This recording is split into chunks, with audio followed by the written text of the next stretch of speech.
ایک تو یہ ایک طرف نظر آتا ہے جی کہ امریکہ ہر چیز میں، اور بش نے جاتے جاتے بالکل نواز دیا انڈیا کو بڑی ساری، اس میں نیوکلیر ڈیلز کے حوالے سے آپ بات کریں، اس میں کیا نہیں تھا جو آخری ٹائم پہ اس کو دیا نہیں. پاکستان کو بلیم کر دیا جاتا ہے بامبے والے، اور ان کو اتنا فیور کہ رچرڈ ہولبروک کو اگر تعین کیا جاتا ہے کہ جناب بھائی صاحب آپ پاکستان، افغانستان اور بھارت کا کام کریں، تو انڈیا کہتا ہے نہیں بھائی کشمیر کا ایشو سالو نہ ہو جائے، تو لہٰذا تو ان کی اتنی اسٹرینتھ، اور ہم گھٹنوں کے اوپر کیوں؟ گھٹنے کے اوپر کیوں؟ اس کی وجہ بتا رہا ہوں. کیونکہ پاکستان جو ہے وہ زندگی بھر بھیک مانگتا ہی پھر رہا ہے. بھیک مانگ مانگ کے ہی اس کا گزارا چل رہا تھا پچھلے 62 سالوں سے. اور کب سے بھیک مانگنا شروع کیا اس نے، اس کا ایویڈنس میں آگے دے رہا ہوں. زاہل حمید تو بھونکتا ہے، کوئی ایویڈنس دیتا نہیں ہے. امداد لیتے ہیں امریکہ سے، کوئی ضروری ہے لینی؟ مجبوری ہے، ضروری تو نہیں ہے، مجبوری ہے. آپ اس کے بغیر چل ہی نہیں سکتے. تو یہ مجبوری ختم کیسے ہو سکتی ہے؟ تمہیں یاد ہے پچھلے ہفتے بھی میں نے گزارش کی تھی کہ یہ بہت ساری ذلتوں میں سے ایک ہے جو ہماری قسمت میں لکھی ہے، پرسنٹ تک جاتی ہیں. ویسے یہ امداد کا جو رولا ہے یہ ابھی سننے میں آیا، کب سے لے رہے ہیں ہم یہ امداد؟ لو اب کیا سننے میں آیا؟ پاکستان بننے سے تقریباً 2 ہفتے بعد، صرف 2 ہفتے بعد، آپ کے جو وزیر خزانہ تھے محترم غلام محمد صاحب، انہوں نے اس دور کے چارج ڈی افیئرز یہاں پہ جو تھے امریکن چارلز لوئیس، ان کی خدمت میں یہ گزارش کی تھی کہ جناب ہمیں بہر صورت پیسے چاہیے، ہم تو چل نہیں سکتے، ہم تو ایک قدم نہیں آگے بڑھ سکتے. اور پاکستان کا جو پہلا بجٹ تھا اس میں 80% دفاع کے اوپر اخراجات اٹھ رہے تھے.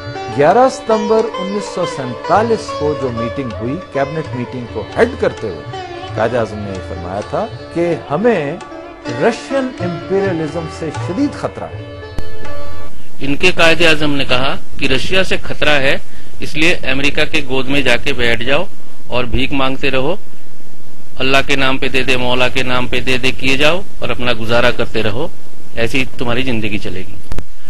ساتھ ساتھ ان کے قائد اعظم نے یہ آئیڈیالوجی بھی دیا، how to be a successful bigger nation in the world. اس وقت کے ایک اکنامک ایکسپرٹ تھے لائق علی، ان کو اور ابو الحسن اصفہانی جو ہمارے پہلے سفیر تھے واشنگٹن میں، انہیں کہا گیا کہ آپ اس پر امریکہ سے امداد مانگے، اور $2 بلین کی امداد پاکستان نے اس دور میں ان سے مانگی. اور اسی دن سے یہ بھیک مانگنے کا سکسیسفل سفر جو ہے وہ شروع ہوا. تو پھر کیا جواب دیا جی امریکہ بہادر نے؟ اس وقت کے امریکن سیکرٹری آف اسٹیٹ تھے رابرٹ لوئٹ، انہوں نے $2 بلین کے اگینسٹ آپ کو صرف $10 ملین کے ساتھ ترخواہ دیا، اور یہ کہا جناب $2 بلین تو بہت زیادہ رقم ہوتی ہے، خدا کا نام لیں، اتنے پیسے ہم کہاں سے لائیں گے؟ چنانچہ آپ کو صرف 5% آپ کی جو پہلی ڈیمانڈ تھی امریکہ سے، 5% کا انہوں نے آپ کی خدمت کی. یہ کسی کتاب میں لکھا ہوا ہے یا تم رابرٹ لوئٹ کے ساتھ پڑھتے رہے؟ پڑھتا رہو. یہ ڈینس کوکس کی کتاب ہے، ڈینس کوکس، KUX کوکس، اس کی کتاب ہے The United States and Pakistan 1947 to 2000. Disenchanted Allies، اور صفحہ ہے 20. وہ کھول کر دیکھیے، آپ کو پوری ڈیٹیل مل جائے. یار تم تو چھچوں کی ماسی کی طرح پیچھے ہی پڑ گئے ہو میرے، میں نے ویسے ہی پوچھا ہے. نہیں تو ہے نا، مطلب یہ حیران ہو رہا تھا میں کہ یار یہ دیکھو کس طرح کی بات بتا رہی ہے. ہاں تو یہ مطلب ہے امداد جو ہے آپ کی مجبوری پہلے دن سے رہی ہے. دیکھیں جی، کیری لوگر بل جو ہے کنسیڈرنگ دا فیکٹ کہ ہمیں پیسوں کی ضرورت ہے، ہم ایک فائنینشیل کرنچ میں ہیں، ہمیں پیسہ چاہیے. میں کوئی ایسی کوئی ایکسٹریم سوچ نہیں دینا چاہتا کہ نہیں یہ ہے وہ ہے، یہ سب ڈرامے ہیں. پیسے پہلے بھی لیتے رہے ہیں، ابھی بھی چاہیے اور آگے بھی چاہیے ہوں گے. تک جو ایویڈنس دیا اس میں دکھایا پاکستان کب سے بھیک مانگ رہا ہے.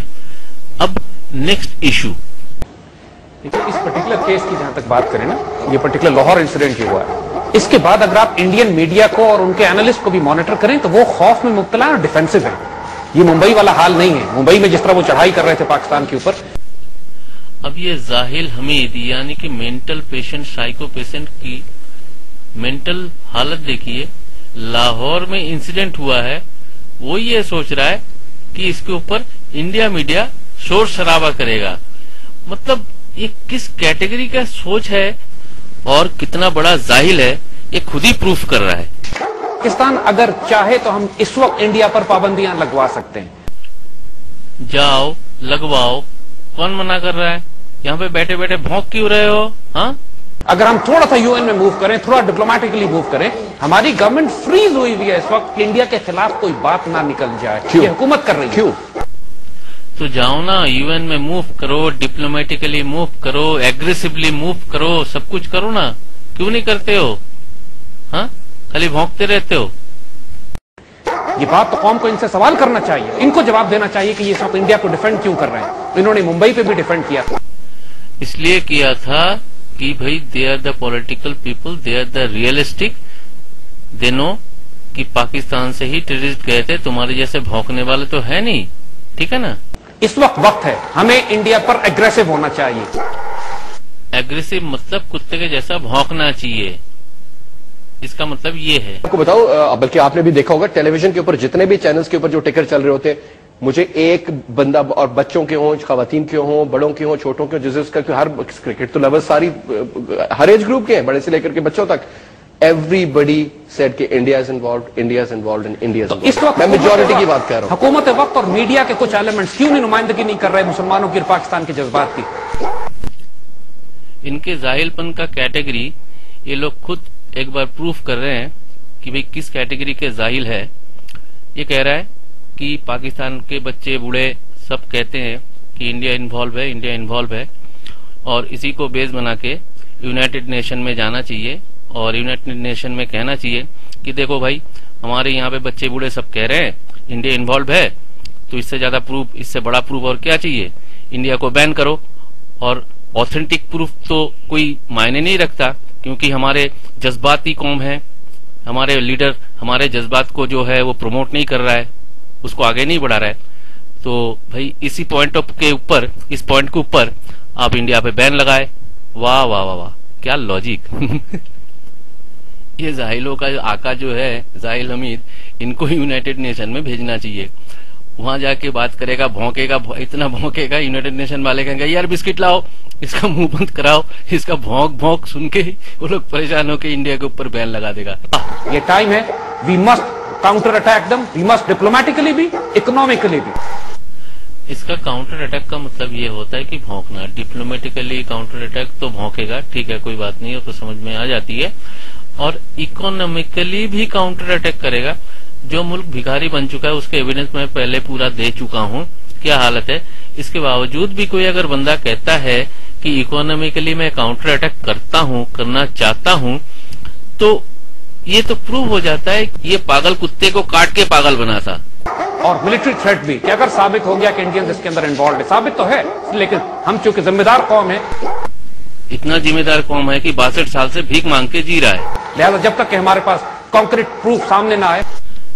अब यहाँ से प्रूव होता है कितना बड़ा साइको पेशेंट है। हमारे पास प्रूफ तो है, पर जब तक कॉन्क्रीट प्रूफ ना आए, तो अभी तक ये भौंके जा रहा था कि हमारे पास प्रूफ है और इसको लेके यूनाइटेड नेशन में जाके करेंगे, एग्रेसिवली मूव करना पड़ेगा, इंडिया को बैन कर देगा, ये कर देगा, वो कर देगा। तो यहाँ से प्रूव होता है ये कितना बड़ा साइको पेशेंट है उस वक्त तक, वरना हम इसका मिलिट्री रिस्पांस भी देंगे उनको। और ये इनको अच्छी तरह बता दें कि जब हम रिस्पांस देंगे। ये मिलिट्री रिस्पांस की बात कर रहा है। कारगिल में किस तरह दुम दबा के भागा था और उनके वजीर आजम भागते भागते अमेरिका जाके कि भाई हमें बचाओ, हमें बचाओ, नहीं तो हम मारे जाएंगे, मर रहे हैं। ये सब देखने सुनने के बाद भी ये भौंक रहा है। खैर, वो उस जंग के बारे में इनके अपने लोग क्या कह रहे हैं, जरा ये भी सुना जाए। आपने 33 साल जो है इन्होंने हुकूमत की, इन्होंने कतर की जंग हारी। आपने पूछा उनसे कि आपने कतर की जंग हारी? 65 में फेक जो है विक्ट्री डिक्लेयर की, वो पूछा आपने?